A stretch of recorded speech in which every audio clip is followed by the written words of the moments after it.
this was a fucking badass show, man. It was the shit. Dude. I enjoyed it. Was fucking badass. What's going on, Norzoth? What's cracking? We're here hanging out tonight, talking about Primal. That's right. That's right. Because you can't say, I'm just hanging out, chilling. I'm just watching Primal. Nope. You're watching Primal. It's not the same. Watching it. Yeah. Right? Episodes 1 through 5. No. Be like, Primal now. That's how you got to do it. Give us what we crave. Yes. Blood, gore, head smash, spear. Dinosaurs. Oh,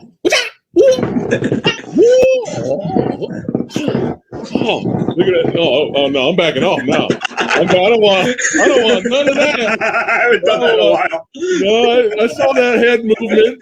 I don't want another Kyle Wong. No. And, what's some of your inspirations? What inspiration and motivations to get in the film industry? Like, definitely the film industry was or getting into being an actor, filmmaker, all that stuff. It was definitely when I was really young, watching Bruce Lee growing up. That's definitely the thing. Yep, there we go. And I think around age 7 was when I saw Jackie Chan's Super Cop, and a friend of mine actually said to me, that's the worst kind of example to want to be an action star. But I was I didn't want to really be an action star. And actually, I have it right here with me. When I turned 2000, I think it was in 2005, I finally watched SPL 1. Yes. And I just said, you know what? I want to make a film like this. Yes. It's so simple. Yeah. The action is really well done. And the cinematography was really beautiful, that it showed everything that it needed to be. This second season, I'm giving it 5 stars, right? Oh, yeah. I agree. But any negatives or things that you think, well, they could have did that a little differently, throw that in there too while you're talking about it. But the character of Sophie, she has a purpose. This character right here is what we're talking about right now. Okay, she has a purpose for the show. There is a purpose to her character. Yes. I couldn't fucking stand this character. I hated this character. I hated this character. And you know what? Even this character, I understand her motivations and why she's trying to be independent, and because she's got a horrible husband here. He's terrible. So I understand her part of it, but sometimes her character kind of annoys me too a little bit. But I understand her motivation and her struggle. I get it, right? But I was actually on her side when she jumped up in Sophie's face. Oh yeah, and was like, "You do nothing." Exactly. You contribute nothing. Definitely. What do you do? Because it was yes. I know that moment right there. That pushed her to do that. Has a purpose. Yes. And it's with Larry, correct? Not Larry. Leary, yeah. Larry, the love interest of Leary. I get it, right? And he lost his family.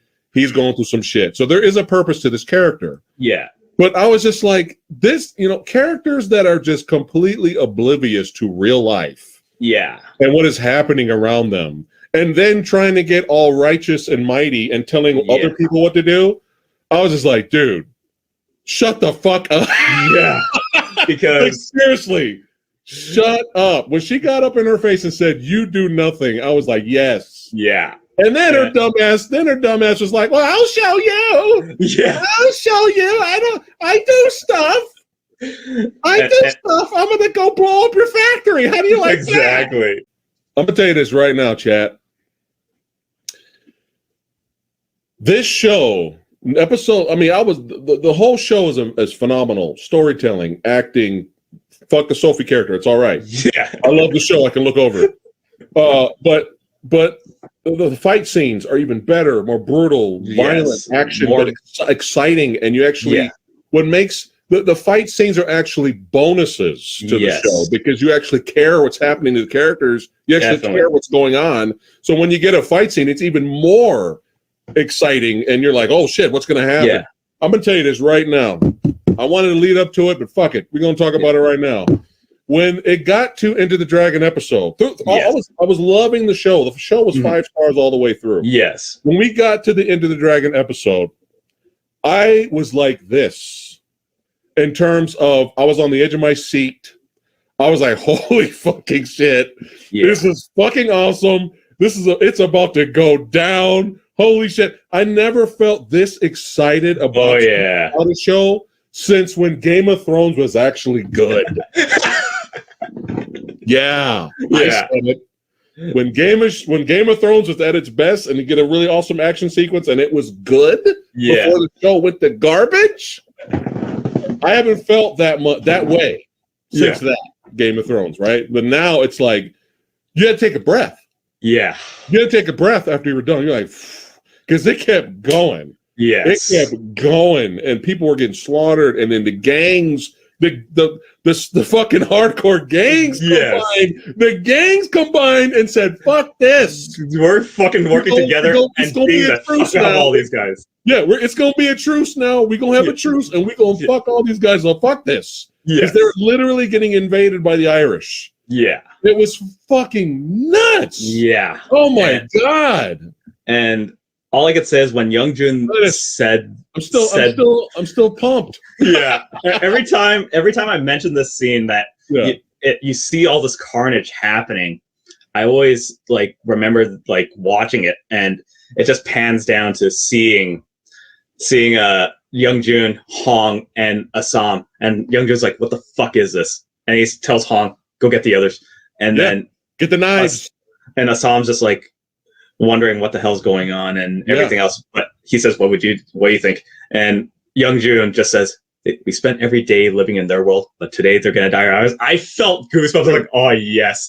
And then Hong came in with everyone else, and then Leon came in with the long tea, and they just nodded and was like, that was it. No big long sappy speech. Nod.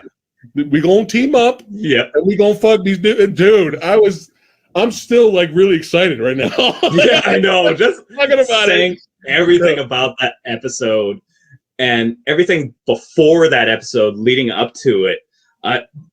Like I said, it's a heavy episode because of how inadvertently political and realistic it gets. Right. Because I remember writing this review and I really had to take a few moments to and rewatching it. Watching it for the very first time, I felt it hit me hard because it was like, okay, I'm not crying now, but when I was rewatching it again, I felt it right when the Irishman came in and started destroying every Chinese business.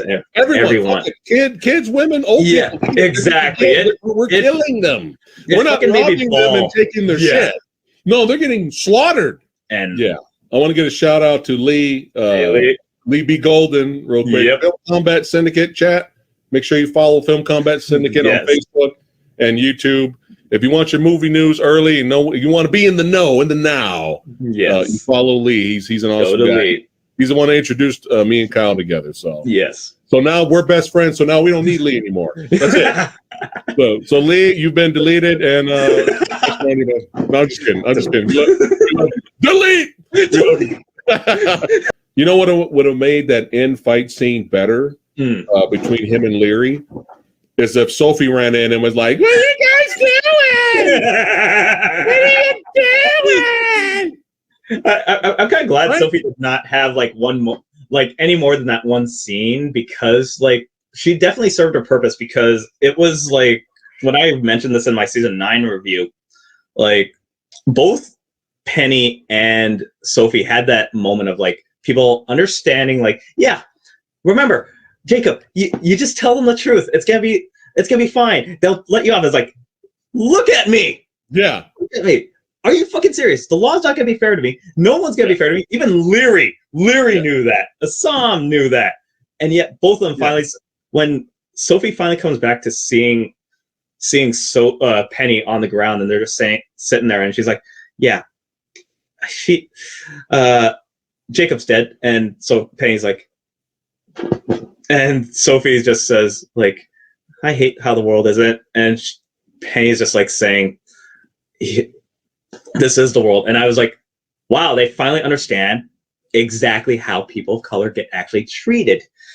in this standpoint. It's like, it's not all fair, and that really resonates with how everything is happening. Again, the show not sugarcoating anything. Yeah, I don't know. What do you think? What do you think? The end finale fight in season 9? I mean, episode 9. Oh god! When it got really intense. Remember when all the gangs formed? Oh yeah, it was. I think after the gangs formed, when it made that scene better, is if right next to Joe Taslim, Sophie shows up. Hey, what are you guys doing? Why are you fighting?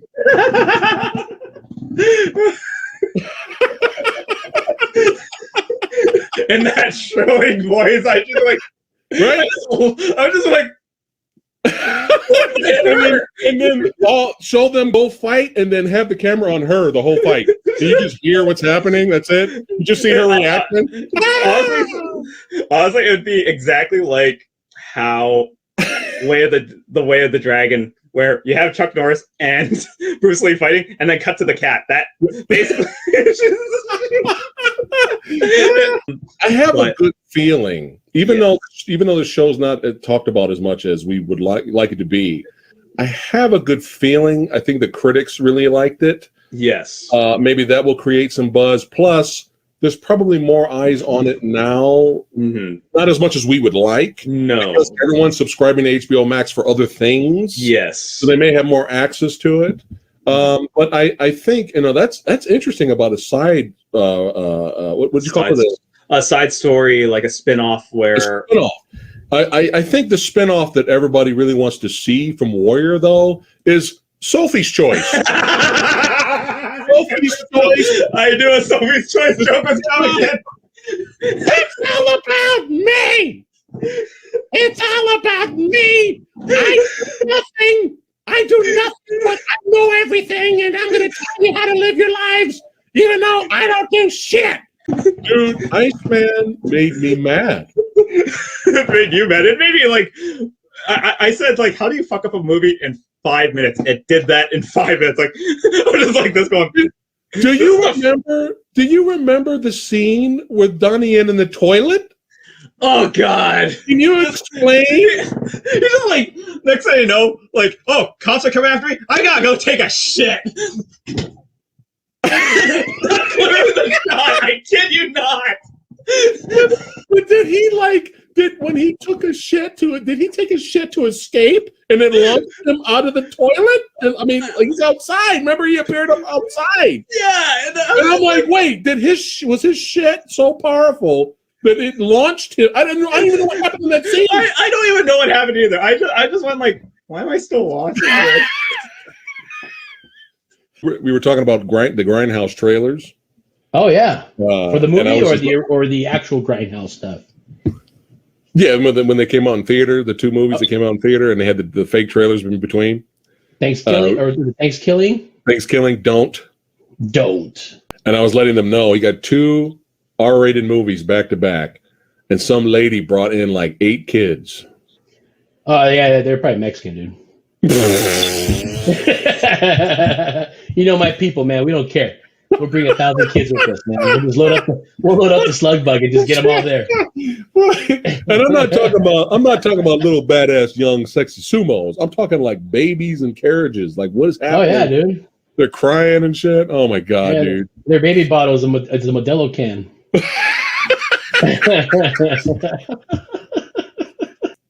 What is going on? Oh, I had to bring my special guest, dude. Okay.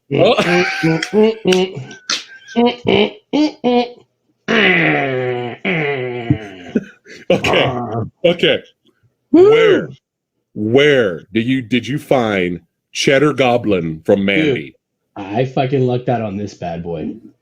Oh, it is time. Oh, crap. I'm that's it. No, I'm out. I'm the Sandman. Bring me a dream. Can't kill the Sandman. You got Eric, the Asian movie enthusiast, the legend, and Tom Cruise. This is awesome. What's going on? Yeah. Dude, the channel's growing, bro. Oh, yeah. Money, yeah. Do you love Katie Holmes? Woo! Woo! There you go. There you go. Yeah. But there was some fun characters in it. I liked Rafiki in human's form. He was a fun character. Which I had to look up. I'm like, where's he from? And it's like, oh, that's right, he's Rafiki. Yeah. It don't matter. He's in the past. Show everybody the fun fact we discovered on Wednesday. See if they can point out what's wrong with this. What's wrong with that cover, chat? And Chaos and Eric, what's wrong with the Death Warrant Blu-ray cover? What is wrong with it? The dude he's kicking? That fight scene doesn't happen in the movie. Who is that guy? Yeah. You're close. Go ahead, Tony. Let them know. This is actually from Lionheart. Oh, that's what it was. Yeah. I bought this and the movie is on here though. Yeah. Oh. But they put the wrong picture on it. Dude, somebody fucked up. Yeah, they did. Somebody got fired. Money. That's like buying Bloodsport, but you got hard target images on it. Like what? What happened?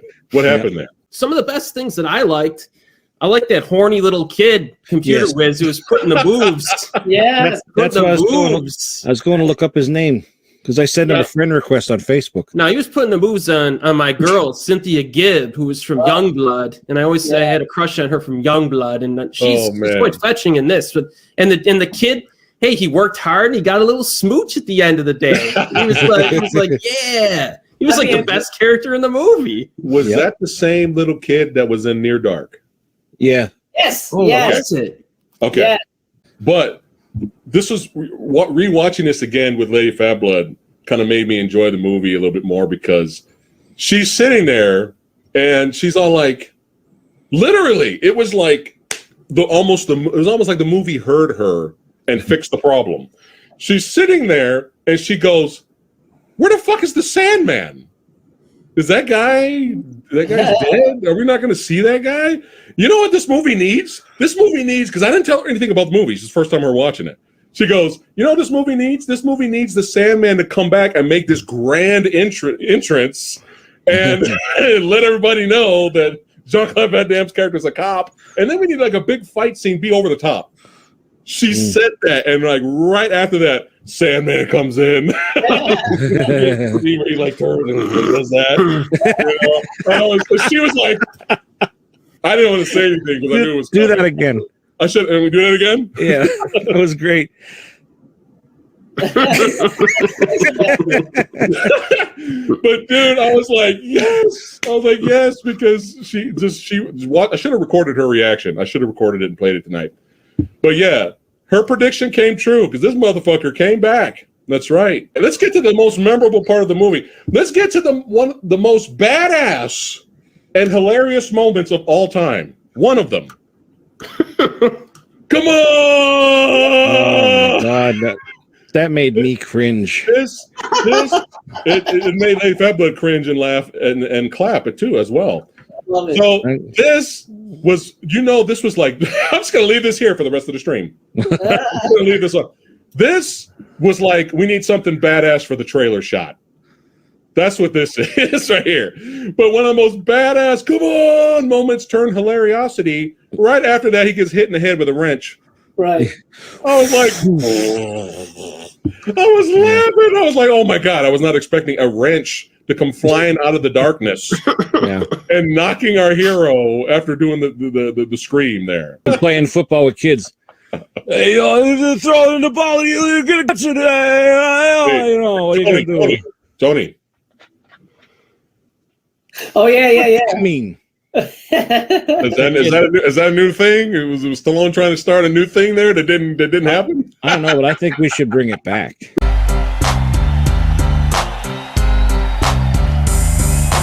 But he gets an instant group of friends, which is really cool. And I saw Tom Sizemore in the credits. I was like, holy shit. Tom Sizemore. I have a Tom Sizemore story I'll share.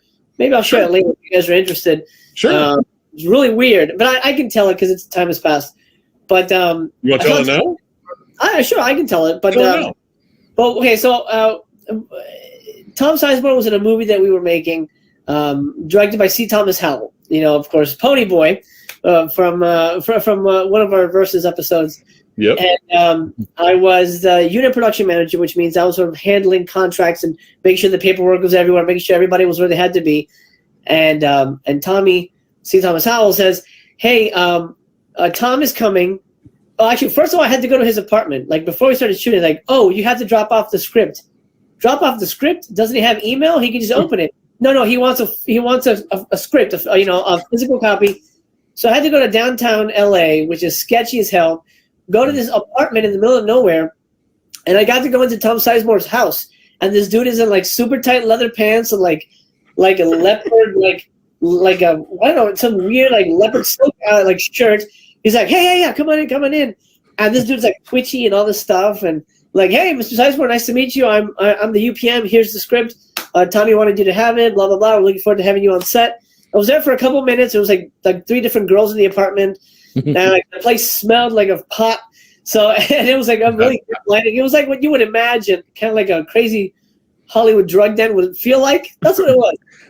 Anyway, 2 weeks later, we're on set. C. Thomas Hall comes over and says, "Okay, Sizemore's coming in today. We're shooting his scene. There's a problem. We don't have his money. The producers left town, and we don't have the money. So you have to tell him we can't pay him today, because we were shooting over the weekend. So we'll pay him Monday." I'm like, I'm not fucking telling him that. I've been to his house, so I ain't telling him shit. So I said, okay, well, let me get the line producer. So it was a producer that was above me. I said, look, come with me. We'll talk to Sizemore. We'll tell him what's going on. So he comes in. He's got like this like sports car, and he goes. We had to get him a trailer. It was part of the contract. So he's the only guy who has a trailer. We knock on the door. He comes out. He's like he has like kind of like a button down shirt, but it's open, and like you see like his like a hairy chest, but there's like scars on it. It's really weird. He's like, "Oh yeah, come on in, guys, come on in." And we walk in there, and there's a girl who I can only imagine to be a prostitute, because she looked like somebody you would find on the street. That's the kind of the. You mean a lady of the night? A lady of the night. There you go. Certainly a lady of the night, and she's dressed like it. And he goes, "Oh yeah, this is my girlfriend." I'm like, "Oh, nice to meet you." I think she said her name was like Candy or something like that. And so we sit down. He's like twitchy and like yeah, I was looking at the script. It's fantastic. Whatever, it's gonna be good. And we're making like some. What do you call it? The day the world stopped. Not what's it called? God damn, what's the real title? I'm blanking on the name. Gorge. The world ended, or yeah. Okay. Yeah. So we're making sort of a ripoff of that. The new Keanu Reeves movie had come out. Oh, anyway, Stood Still. The Day the Earth Stood Still. Oh, okay. Yeah, Stood Still. Stopped was what we called it. Stupid. Anyway, he's reading it, and he goes, yeah, it's really great. And in my back of my mind, I was like, no, it's not. It's stupid as shit, but that's cool. And we're like, okay, we have something to tell you, sir. I'm sorry. Our CFO left town. He'll be back on Monday, so we don't have, your rate. We don't have your money right now, but in a couple days it'll be here. And he stops all of a sudden. You don't have my fucking money? Oh shit. Oh shit. And I start backing towards the door. I'm like, I'm not getting paid enough for this. I'm like, hey, we're sorry. And then I look at the line producer. I'm like, it's. And so he's like, yeah, really sorry this happened. We the schedule changed. Blah blah blah. He's like, and then he turns to his girlfriend. And he goes, they don't have my fucking money. And it was like so serious, and everything got like so dark in there. I'm like, hey, you know what? I'm gonna go check with the crew, making sure that the lights are all set. So I ducked out, and then the line producer came out like 2 minutes later. He goes, I think it's okay. 5 minutes later, the girlfriend walks over to the set. She goes, hey, Tom just left me. And we're like, what do you mean? He just left you? Oh, he just left. He was pissed he didn't have his money, so he took off. So the guy got in his car, left his girlfriend behind, and just took off. And like we're in the mountains, and it's like dark. So this girl's now stranded, and we didn't. Long story short, we didn't get Tom Sizemore in the movie, and we. I don't know if C. Thomas Howell ever heard from him again, but as the craziest Hollywood story I have is my encounter with Tom Sizemore. Anyway, long story short. That's crazy. Exactly. But yeah, that was a fun scene, and the football scene, man, was great. It was over the top to the point to where it was cheesy, but it was fun cheese. You know, even the clips, like, yeah, there you go. The icky shuffle. Yep. You know, it was cheese, but it was fun cheese. You know, when it's really cheesy and bad, if Stallone, like when he finally gets free and he walks out, you know, at the end, you know, and the clip gives him the cigar and all that. You know, when it really been bad, out of nowhere, Chink comes out of nowhere and goes, "Hey, Leon, you all right?" Oh, that would have been terrible. Like giving him like a big open mouth kiss. Perfect finale. Perfect prison movie now. You all right, Leon? He gives him a goodbye present, and its first base is decapitated head. But I have to, as much as fun as this movie was, I have to say one of the worst lines in a Stallone action movie. He's had some great one-liners, and he's had some bad one-liners. This has got to go amongst the bad. Okay. Rape this. Oh yeah. That's one of the worst one-liners I've ever heard. And especially after the fact, the guy said, I wasn't going to rape, you know, I wasn't going to hard R your girl anyway. We were just fucking with you. So why would he say that after that? Like, dude, just punch him in the fucking neck. Call it a day. But yeah. Hard R this is one of the worst action one-liners I've ever heard in my life. So we gotta be honest here, okay? Even though we like the movie. Samurai, if you're gonna do more T-shirts, you know, for your brand, you should have, you know, have your logo and then down here are this. I think that'll sell. I think you should put it on the back of the shirt though. Yeah, and then with an arrow. Yeah. It'll sell like hockey. I would buy 2 of those. Sizemore sacrificing himself. What did you guys think of that? Was that? I thought the way. What did he say before he's doing like? You're not going to do it. He had kind of a corny line too. The way he delivered it, it was like weird. I'll do it. I'll do it. I'll do it. I'll do it. It was like really weird the way he was saying that. Yeah. I'll do it. I'll do it. Was he a little kid? Is he a little kid? No. Lockup from beginning to end. Good movie. I'll watch it again 5 years from now. I can watch Death Warrant tomorrow. That's just me. Yeah. That's just me. So we got a tie, son. So now it is time to go to the Movie Dojo Army's poll. The tiebreaker should be Cynthia Gibb. Oh yeah, Eric, I'm gonna need your brain. I'm gonna need your mathematical skills here. If you can help me add this up. You get ready? All right. Boom. Movie Dojo Army on the community page voted. Look how close that was. Yeah. Wow. A lot of love for Death Warrant. That's awesome. So let's add this to it on the Facebook group page that we just created 2 days ago. It's not that many votes, but we're going to add to it. Look at that. Even I've voted for Death Warrant like ahead of time before I watched both. Yeah. Wow, I see that. Yep. I see that. Wow. So 33 added to 59, Eric. Or no, Still it's 7. ahead. 7 added to 59, right? Oh, okay. I'm sorry. Yeah. That's 66. Okay. It's 66 and 74. Yeah. Death Warrant wins. Holy shit! Wow. Holy shit! Yeah! Wow! Wow! I am stunned right now. Oh man! For Best Picture. Wow! Best Picture. The Academy gives the award to Death Warrant.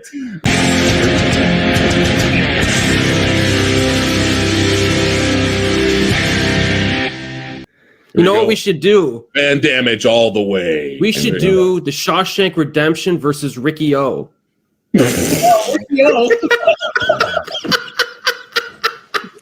They're too similar, but